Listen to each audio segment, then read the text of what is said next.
இங்க இந்த பையன் பொண்ணு பார்க்கறதுக்காக பயங்கரமா கிளம்பி கார்லலாம் போய் இறங்கி ஒரு ரெஸ்டாரண்ட்ல போய் அந்த பொண்ண பார்க்குறான். அந்த பொண்ணு கைய காமிச்சோனே ஆப்போசிட்ல போய் உட்காந்து பேச ட்ரை பண்றான். அந்த பொண்ணு அமைதியாவே இருக்கா.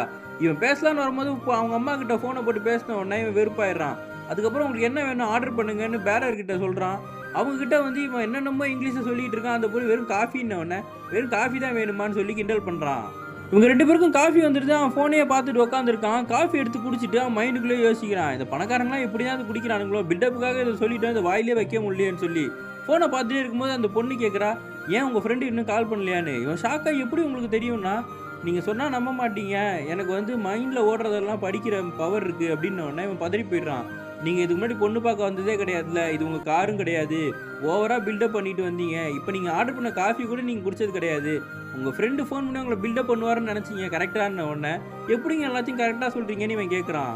அதுக்கப்புறம் எதுவுமே பேசாம, இந்த பொண்ணு நம்ம மைண்ட்ல நெனைக்கிறதெல்லாம் எல்லாத்தையும் தெரிஞ்சு வச்சிருக்காளே, இந்த மாரி பொண்ணு தான் நம்மளுக்கு தேவை. இவளே நம்ம கல்யாணம் பண்ணிக்கலாம்னு சொல்லி கல்யாணம் முடிச்சுக்கிட்டான். கொஞ்ச நாள் கழிச்சு காட்டுறாங்க. இப்ப இவன் என்ன நெனச்சாலும் இந்த பொண்ணுக்கு தெரிஞ்சு போயிருது. அவன் எக்ஸ் லவர் கிட்ட மெசேஜ் வந்தா கூட அது டெலீட் பண்ணலாம்னு நெனச்சா கூட இந்த பொண்ணு பார்த்துட்டு கேட்க ஆரம்பிச்சுறா. இவன் பெரிய பிரச்சனையில மாட்டிக்கிறான்.